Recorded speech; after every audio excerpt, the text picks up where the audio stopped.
I am here with Lauren Skinner of Painted Rock. Thank you for having me. Absolutely, nice to see you. Likewise. So let's talk about, first and foremost, since we were just chatting about this, the Okanagan Initiative and how that all came about and the story behind it. Yeah, so we've got 7 wineries that are now working together.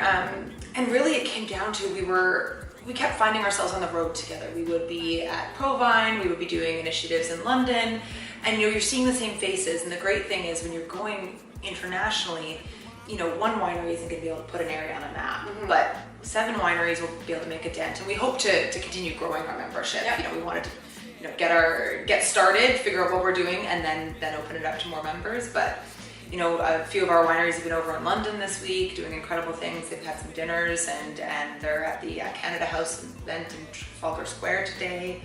And yeah, it's just about helping build the Okanagan brand on the international stage and locally as well. And we were hopeful with the COUPE case. We thought we might be able to take it across Canada. Yeah. We hope to still find ways to do that. Yeah. So as an ambassador of the Okanagan, what are you excited about? What are some varietals you feel do well here?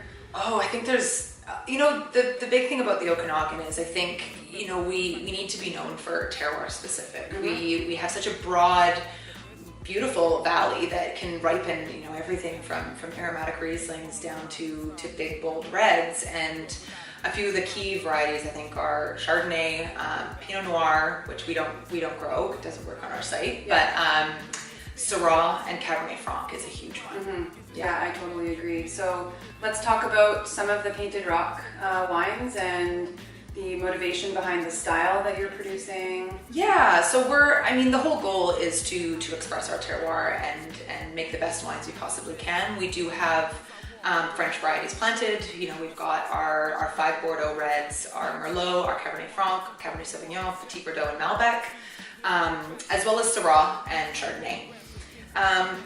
And while we're inspired by other regions, we don't want to replicate them. So we've got a French wine consultant who comes over and helps us, but the goal from the very beginning has always been, a truly Okanagan wine and an Okanagan blend. So it might be Bordeaux varieties, but we want to be Okanagan through and through.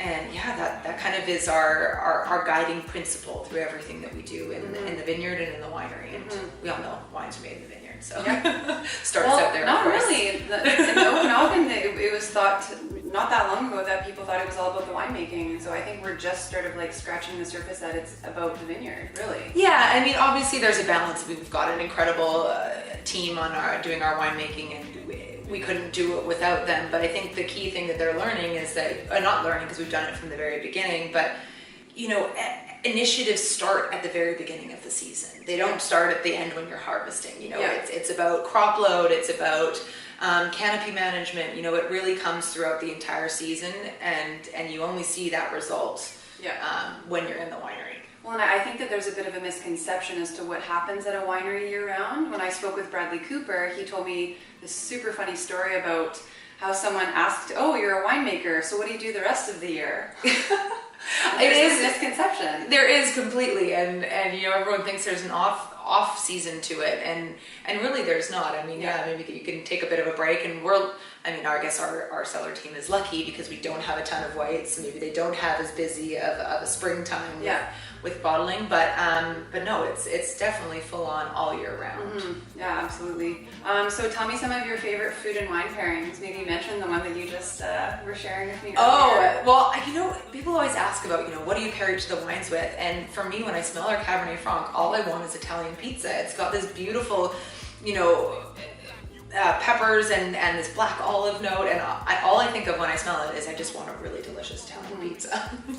Pepperoni, little green pepper, tons of olives. You gotta have olives, and yeah, that would just be perfect. Any other favorite pairings that your kind of go-tos for you? Oh, lamb in the Syrah. There's at Belgar Kitchen, they do this lamb gnocchi, and they've got a single barrel of our Syrah down there, and I could just drink that and eat that all day, every day. That sounds divine. Yeah. So tell me about this write-up that you guys just received.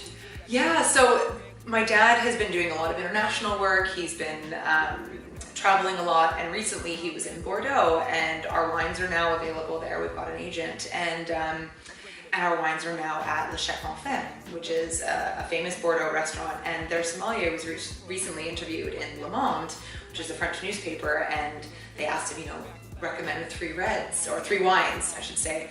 And one of the wines he recommended was our 2015 Cabernet Franc. That's amazing. It's incredible. I mean, to go to somewhere like Bordeaux, humbly taking Canadian wines and saying, please embrace us, and the great thing he said, and my translation is horrendous, but the gist I got from what he said was, I'm not looking to recommend a Bordeaux replication. I'm recommending this wine because it's Okanagan and it's true to its terroir, and that's a great honor. That's what we want to be known for. We don't want to be known as a copycat. We want to be truly Okanagan, and for someone in Bordeaux to recognize that, see our uniqueness, and recommend our wine is and especially in France, but internationally, really, we're still revered a little bit as like the Wild West. So I think that's really cool that he even knows about us. Well, he is a Canadian sommelier, but he's a Canadian sommelier at Le Chef Enfin. So it's, it's nice that he feels proud enough of Canadian wines to support them over there, because I can only imagine that would be a very, unless you really believed in it, you're not going to put your name on the line for a wine. And so it was a great honor. My dad's now met him a couple of times. He's actually he went to the London tasting my dad just did over there the other day.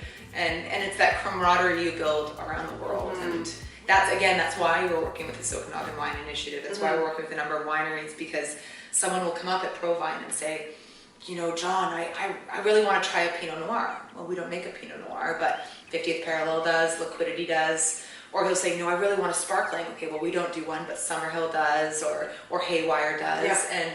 And it really opens us up to showing off the entire valley and not being pigeonholed for one thing or the other, because if we keep trying that, it's pretty hard to make a dent. Well, and we have to support each other and collaborate, because absolutely, that way we're all going to be successful and we all win. The whole rising tide lifts all boats has always been a mantra for us. And, absolutely. We need to work together. We need to collaborate, and through everything. It's funny, we were looking at something in the vineyard, and my dad's going, I don't know how to fix that. I said, well, why don't you call the guys at Summerhill? I bet, they're organic, they're doing that, and we've made that sustainable shift out in our vineyards. We're not going towards certification.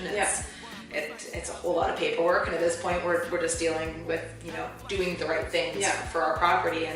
But it's every year it's an exploration. Every year you've got different things going on. But it's nice that we've now got this community that we can reach out to and say, you might have dealt with this in the past. How do we deal with it in the best, most sustainable way? That's fantastic. I love to hear that. As you know, since you've seen my other vlogs, you know what question is next to conclude the interview. Tell me your death row wines. You had some time to think about it, so. Oh, death row wines. Can they be ours or anything you want? Do I have to pick one? 3. You have 3. Okay. Well, Syrah. I just love our Syrah. Yeah. So, and then, and these guys know it. So Sea Star over on Pender Island is like a new rock star winery to me, and I love their wine. So I would say they're Ortega. Okay. And then we've got some great ones tucked away in the cellar and stuff like that. My dad stole 2 bottles of our Cheval Blanc, but if he hadn't done that, I would have had one of those. Well, there you go. That's your third. That's a good third. That's a good third, yeah. Well, thank you so much for having me. This is, again, Lauren Skinner with Painted Rock.